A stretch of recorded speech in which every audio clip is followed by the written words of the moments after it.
Olá, colega. Bom dia, boa tarde, boa noite. Meu nome é Paulo Tarcísio, sou médico anestesista. E a ideia desse vídeo é comentar um pouco sobre como sedar o doente com Covid-19, como sedar o doente entubado em ventilação mecânica na UTI. Não sou intensivista, mas como boa parte dos médicos brasileiros, fui obrigado a atuar mais na área, embora já atuasse um pouco com terapia intensiva desde a residência médica. Agora, durante a pandemia, no momento trabalho com 2 UTIs do Covid-19 e trabalho no serviço de transporte interhospitalar de Covid-19. Vou comentar aqui hoje o material da AMIB. Tanto a AMIB como a SBA liberaram guias, liberaram protocolos orientando o uso de sedanalgesia, orientando o uso de analgésicos e sedativos no contexto do Covid. Quem trabalha com Covid sabe que não é fácil sedar o paciente com Covid-19. É sempre uma tarefa árdua. Mas nem sempre o que está escrito lá no protocolo fica claro para o médico, o clínico, de como ser aplicado na prática. Como eu vou pegar esses conceitos do protocolo da AMIB e da SBA e aplicar no meu plantão, no meu cotidiano, muitas vezes com a proporção desumana de médico por paciente, médico, equipe de enfermagem, fisioterapeuta por paciente, às vezes um médico para 10 pacientes, que você não tem tempo de calcular micrograma por quilo-minuto de todas as drogas. A ideia é que a gente possa tornar esses conceitos um pouco mais palpáveis. Hoje eu vou comentar parte desse material da MIB. Você faz o download dele facilmente no Google. Não sou representante da MIB, sou só um médico que trabalha na linha de frente, como vocês. E a ideia é tentar trazer um pouco da sensibilidade sobre o uso dessas drogas, principalmente as drogas que não são tão corriqueiras no dia a dia do emergencista, como a cetamina, o propofol, lidocaína, clonidina, sulfato de magnésio. Faça um download, leia o material, está muito interessante, assim como a segunda edição do uso racional de anestésicos da SBA. Muito bom. Nos próximos vídeos também comentaremos um pouco desse material. O foco aqui vai ser o paciente entubado. Como sedar o paciente entubado? Por uma questão de tempo, e a ideia é fazer um vídeo curto, que você possa assistir entre um atendimento e outro no plantão. Como sedar o paciente que está entubado em ventilação mecânica. E sabemos hoje que um dos pilares do tratamento no Covid-19 é a ventilação protetora. Volume corrente pequeno, 6 ml por quilo, às vezes menos, de peso ideal. Um delta de pressão menor que 15, uma PIP adequada para o doente. Como ventilá-lo de modo protetor, de maneira que a ventilação não seja um elemento a mais de injúria. No pulmão que já está injuriado pelo Covid, que comumente está injuriado por uma pneumonia bacteriana associada, você também entrar com uma ventilação protetora que vai lesionar o pulmão, a chance desse doente sair é muito pequena. Sabemos que o Covid é uma doença autolimitada, que se o doente não desenvolve pneumonia bacteriana, não desenvolve insuficiência renal, não desenvolve eventos trombóticos maiores, quando acabar a tempestade, a doença acaba também. Então a ideia muitas vezes é como se a gente estivesse ajudando o paciente a passar por uma tempestade. Às vezes ele não consegue sozinho, consciente, precisa ir para a UTI, ser entubado, mas continua ainda assim passando por uma tempestade. E essa tempestade vai passar. O que a gente tem que fazer é com que ele aguente até o final dessa tempestade.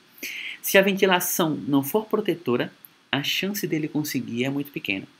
E por que eu trago esse ponto de ventilação aqui? É impossível fazer ventilação protetora num doente brigando com o ventilador.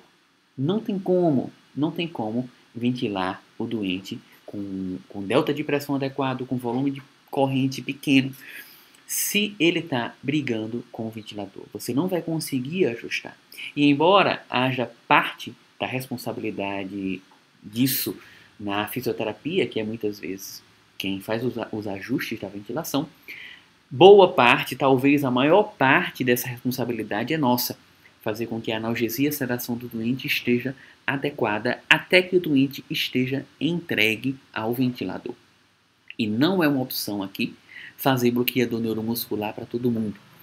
que é como se uma pessoa tivesse uma pneumonia e essa pneumonia não está respondendo ao antibiótico e o que eu vou fazer é aumentar a dose de antitérmico. Então, eu vou usar mais dipirona e mais paracetamol, porque o doente não está respondendo ao meu antibiótico. É mais ou menos isso que a gente faz quando, ao não conseguir sedar o doente, a gente simplesmente começa um Rocuronium ou um Cisatracúrio como se resolvesse o problema. Não resolve.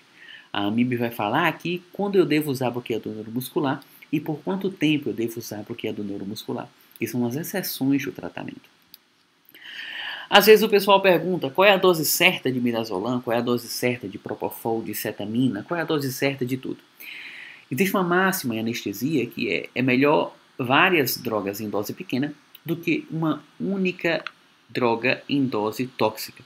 Então, no doente com Covid-19, é melhor a gente entrar com vários medicamentos ao mesmo tempo, na menor dose possível, até que eu consiga chegar no meu objetivo. E quais são meus objetivos? Hipnose, analgesia e paciente entregue ao ventilador mecânico. Enquanto eu não chegar nesses 3 objetivos, a pseudoanalgesia não está boa. Por mais que eu já tenha chegado na dose que a AMIB ou que o SBA recomenda lá no protocolo, essas doses do protocolo são guias, não são trilhos que você tem que seguir grosseiramente. Não pode se afastar demais, mas também eu tenho que fazer com que o doente fique entregue no ventilador. E quem diz se a dose está certa ou não é o doente. Ele precisa estar entregue à ventilação mecânica, ele precisa estar sob hipnose, ele precisa estar sob analgesia. E eu vou usar a quantidade de medicamento necessária para que eu chegue nessa meta. Tá ok? Não é para ler lá no protocolo, é para usar no máximo 0,15 miligrama por quilo hora. Eu chego nessa dose, não consigo e falo, não vou mais aumentar, vou deixar o doente brigando, sentindo dor, o doente semi-acordado no leito de UTI, porque eu cheguei em 0,15 eu não posso mais aumentar além de 0,15. Não é um trilho, é um guia, é um norte, é uma bússola, é uma estrela que eu uso como referência, mas não que necessariamente tem que ser daquele jeito. A regra para a dose de sedanalgesia é a menor dose eficaz. Eu vou chegar num determinado patamar de sedativos e analgésicos e uma vez que eu chego naquele patamar, eu vou tentar aos poucos ir reduzindo até chegar na menor dose que seja eficaz para aquele doente. E é natural que depois de muito tempo, 10, 15, 20 dias de ventilação mecânica, essa dose tenha que ser aumentada, porque o doente vai criando resistência e eu vou ter que aumentar a dose junto, porque o que eu não posso é deixar meu paciente brigando com o ventilador mecânico quando ele precisa de uma ventilação protetora. Vou falar principalmente sobre midazolam, fentanil, cetamina, propofol e lidocaína nesse primeiro momento. Então, uma vez que o doente esteja entregue, usando essas diversas drogas, eu começo o desmame até chegar na menor dose eficaz para aquele doente. E cada doente é específico, tá? Não é para seguir uma receita de bolo fixa, ok? E um pouco de literatura, essa cena de Alice no País das Maravilhas, gosto bastante, que Alice pergunta para o gato, qual o caminho que eu devo seguir? E o gato pergunta para Alice, depende, Alice, qual lugar que você quer chegar?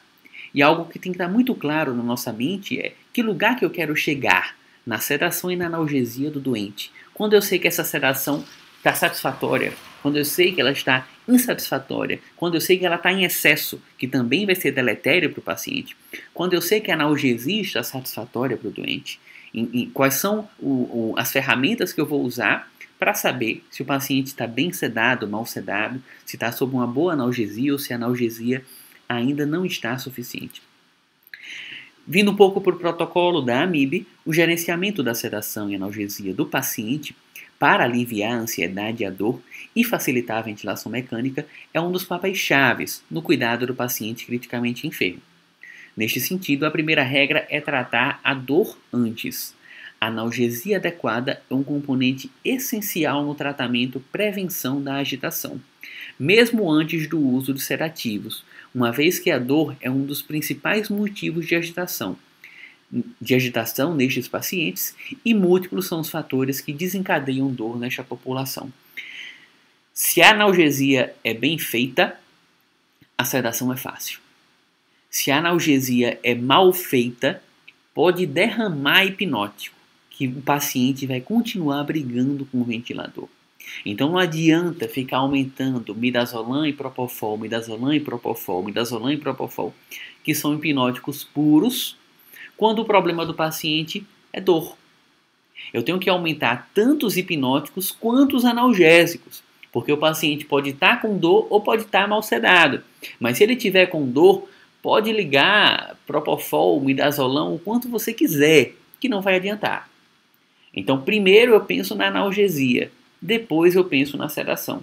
A nossa tendência é pensar que a sedação por si só vai resolver. Se o doente está com dor, propofol não vai resolver o problema dele. Se o doente está com dor, midazolam não vai resolver o problema dele. Então, hoje eu vi um doente que estava com 45 miligramas por hora de propofol, de midazolam, e com 500 miligramas por hora de propofol. É muito hipnótico, mas estava com quase zero de analgesia.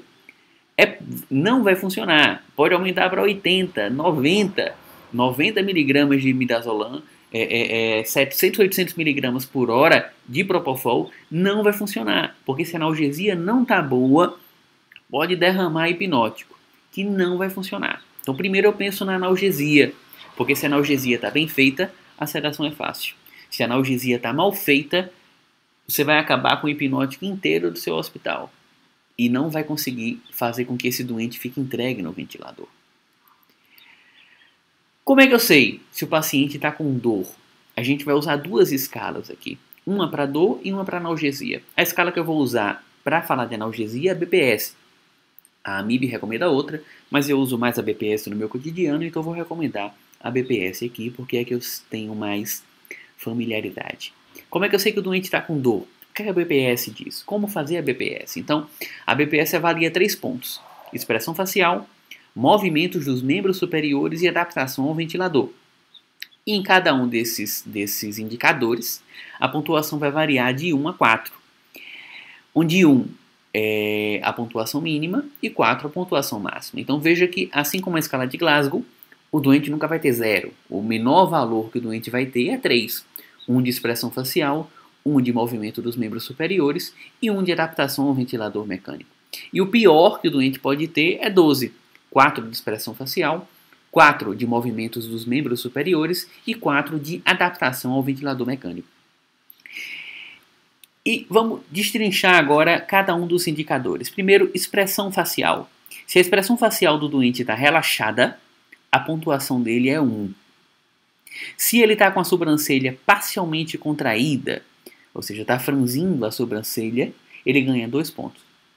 Se ele está se está contraindo além das sobrancelhas também, fechando as pálpebras, ele tem 3 pontos. Se ele está fazendo careta com o rosto inteiro, ele vai ganhar 4 pontos. Então, relaxado, face relaxada, 1 ponto. Sobrancelha contraída, 2 pontos. Sobrancelha e pálpebras contraídas, 3 pontos. Careta com a face inteira, muita dor, 4 pontos. Mesma coisa para a movimentação dos membros. Se os membros superiores estão completamente parados, então você tem 1 ponto. Se eles estão parcialmente fletidos, 2 pontos. Se ele está muito fletido, 3 pontos. Se ele apresenta resistência ao cuidado, se ele fica puxando ao ponto de você ter que fixar as mãos do doente no leito, 4 pontos. E adaptação ao ventilador. Se o paciente está bem adaptado ao ventilador, 1 ponto. Se ele tosse, mas tolera a ventilação, 2 pontos. Se ele luta contra o ventilador, mas ainda é possível ventilar, então fica um ciclo espontâneo, um ciclo controlado, ciclo espontâneo, ciclo controlado, oscilando, 3 pontos. Se ele briga o tempo todo, apesar de estar em PCV, ele fica entrando o tempo todo fazendo ventilação assistida, 4 pontos. Qual é o objetivo? Eu quero que o meu doente fique com 3 pontos ou 4 pontos. Acima de 5 pontos na BPS, você precisa fazer alguma coisa. Fentanil, cetamina, morfina, lidocaína, Precedex, o que você vai usar e você vai ver o que você tem e o que você tem mão de usar. Mas acima de 5 pontos, você tem que fazer alguma coisa. Então veja, na adaptação no ventilador mecânico, se o paciente está brigando o tempo todo com o ventilador, se todos os ciclos são espontâneos, ele já ganha 4 pontos. E se mesmo que ele tenha a face completamente relaxada, e mesmo que os membros superiores estejam completamente relaxados, ele já tem 6 pontos. Você tem que aumentar a dose de analgésico, não é a dose de hipnótico. Não adianta aumentar a Propofol e midazolam aqui, que são hipnóticos puros. Eu tenho que aumentar a dose ou do fentanil, que é um analgésico, ou da cetamina, que é analgésico e hipnótico, ou das outras coisas, que eu não vou falar tanto, que é a lidocaína, o Precedex. Mas o fato é que não adianta eu aumentar aqui midazolam e Propofol para um paciente que está com faces de dor, ou um paciente que está movimentando os membros superiores durante a ventilação mecânica. Não adianta. Eu tenho que aumentar também a analgesia. Meta aqui, 3 ou 4 pontos de BPS. Face relaxada, membros relaxados e o paciente entregue à ventilação mecânica. Se está acima disso, o paciente brigando, se o paciente está se movimentando, fletindo os braços ou está fazendo careta, franzindo a sobrancelha, não está suficiente. Eu tenho que melhorar a analgesia do doente. E a outra escala, essa é para eu avaliar a dor do paciente entubado, a dor do paciente que não pode comunicar a dor. E é a escala de Reis, uma escala conhecida. Tem a escala de Ramsay também, que é bastante usada, mas eu vou falar sobre a escala de Reis. A escala de Reis vai de +4 a -5. Onde +4 é o paciente combativo, violento, até chegando a provocar um perigo para si mesmo. E de +4 a 0, eu tenho um paciente desperto. Então, 0 é um paciente desperto, mas está calmo. +1, paciente ansioso. +2, movimentos não intencionais frequentes. Se o paciente luta contra o ventilador. Então, se seu doente luta contra o ventilador, na melhor das hipóteses, ele está com +2 de Reis e está com 6 na escala BPS. Então, o paciente não está com uma boa analgesia e não está com uma boa sedação. Eu vou ter que otimizar tanto a analgesia do doente e tanto a sedação. Primeiro eu aumento a analgesia, vejo se ele responde. Talvez só aumentando a analgesia, otimizando a analgesia, ele já fique mais tranquilo e já melhore o RAS também. Porque se a analgesia é bem feita, a sedação do doente fica fácil. Então, se o doente está brigando com o ventilador, na melhor das hipóteses, o RAS dele é +2, se não for +3, +4. Não está adequado. E não é uma opção aqui colocar bloqueador neuromuscular para relaxar esse doente, tá? -1 é aquele doente não completamente desperto, mas consegue manter-se acordado. Abertura dos olhos ou contato visual em resposta à voz. Então, o paciente com RAS 0 é aquele paciente que está desperto e que está calmo. O paciente com RAS -1 é aquele que está dormindo. Você chama ele com a voz, ele abre o olho, faz contato visual com você e consegue manter o contato por mais de 10 segundos. E depois volta a dormir. O paciente com RAS -2 é aquele que você chama ele, ou seja, eu não estou fazendo nenhum estímulo tátil. Ele olha para você e mantém um contato visual por menos de 10 segundos. Depois volta a dormir. O paciente com RAS -3 é aquele que você chama, ele abre o olho com aquele olhar distante e depois volta a dormir rapidamente. E o paciente com RAS -4 é aquele que só sob estímulo físico, no banho ou sob estímulo doloroso, acorda. Quando você chama ele, ele não acorda de jeito nenhum.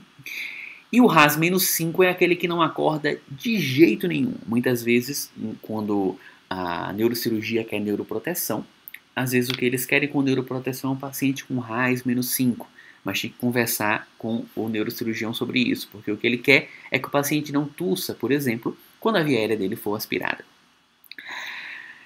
Por que isso é importante? O que é que a MIB vai nos falar? A MIB vai dizer que a sedação profunda no ambiente da terapia intensiva está associada ao aumento de tempo da ventilação mecânica, aumento do tempo de internação em unidade de terapia intensiva, internação hospitalar e aumento da mortalidade. Por isso, atualmente, está indicada apenas em casos selecionados. Assim como um paciente superficial é deletério, um paciente brigando com um ventilador é deletério, um paciente acordado ou agressivo é deletério, um paciente muito sedado também é deletério. Quais são as metas que a AMIB recomenda? Os pacientes devem preferencialmente permanecer com nível superficial de sedação, com RAS -1 e 0. Então a MIB está recomendando o seguinte: mantenha seu paciente COVID-19 com RAIS -1 ou 0. Ou seja, o paciente desperto, intubado, mais tranquilo. Ou aquele paciente que eu chamo, olha para mim e mantém um olhar fixo por mais de 10 segundos. Colega, se for eu, seu paciente, se eu estiver na sua UTI, me deixe com RAIS -2, tá? Em nome da nossa amizade, em nome do nosso coleguismo, me deixe com RAIS -2. Mas a recomendação da MIB é o RAIS 0 ou RAIS -1. Porém, pacientes com síndrome do desconforto respiratório agudo, ou seja, grave, com troca menor do que 100, com PF menor do que 100, e ou com necessidade de curarização e ou prona, deverão ser sedados com alvo de RAS -4, -5. Então, assim que você intuba o paciente, a realidade hoje é que a gente está intubando o doente com troca menor do que 100. A gente não, muito raro intubar um doente com uma troca menor do que 100. Intubou um doente com troca menor do que 100, qual é a meta? RAS -4, RAS -5. Quero pronar o doente. Qual é a meta? RAS -4, RAS -5. Preciso fazer bloqueador neuromuscular para pronar o doente? Não precisa. Você precisa deixar ele com RAS -4 ou -5. Aliás, se você ler aqui, para você poder fazer bloqueador neuromuscular, o doente tem que estar com RAS -4 ou -5. Então eu não posso fazer um bloqueador neuromuscular para fugir do trabalho de otimizar a sedação analgesia, não. Eu só posso fazer bloqueador quando o doente já está adequadamente sedado, com a analgesia adequada também, com RAS -4 ou -5. Aí eu posso manter o bloqueador. E uma vez que eu começo o bloqueador, eu mantenho aquele nível de sedação, eu não diminuo, tá? Eu só reduzo a sedação depois que eu tiro o bloqueador. Aí eu vou começar a reduzir a sedação do doente. Então você não pode usar o bloqueador como uma fuga de usar mais anestésicos, como uma fuga de usar mais hipnóticos, como uma fuga de usar mais analgésicos. O bloqueador neuromuscular é a complementação de uma sedação e analgesia bem feitas. Não é a fuga de uma sedação e analgesia bem feitas. Então, como regra geral, RAS 0, -1. Se eu fosse o doente, RAS -2, tá bom? Se o doente está com SARA grave, com troca menor do que 100, RAS -4, -5. Para pronar, RAS -4, -5. Para começar o bloqueador neuromuscular, RAS -4, -5. A sedação profunda, só estou lendo a parte marcada, tá? Deverá ser mantida pelo menos até a suspensão do bloqueador neuromuscular, ou seja, eu não faço bloqueador neuromuscular para não fazer sedação profunda. Eu faço bloqueador neuromuscular com uma complementação da sedação profunda. Após a suspensão do bloqueador, a redução da sedação deverá ser realizada conforme a melhora clínica do paciente. Nos próximos vídeos eu vou comentar um pouco sobre como diluir e como tatear a quantidade de mida, de fenta, de cetamina, propofol, lidocaína. Podemos falar também de solução de lidocaína com sulfato de magnésio, como fazer isso e como encontrar alternativas para a falta de bomba de infusão. Hoje é 23 de março de 2021. Muitas das coisas que a gente vai falar aqui só são válidas para esse contexto de guerra. Não serão válidas depois que tudo isso acabar, e isso uma hora vai acabar. Contexto de guerra, as medidas são diferentes, a conduta é diferente, e teremos que encontrar alternativas para a falta dos anestésicos ideais, que a gente costuma utilizar, para a falta de bomba de infusão e para a falta de estrutura que todos nós vivemos na maior parte dos serviços médicos brasileiros. Gostou do vídeo? Compartilha com um colega. Se inscreve no canal para ver os próximos vídeos. Muito obrigado pela atenção e até breve. Espero que seja útil para você. Um forte abraço.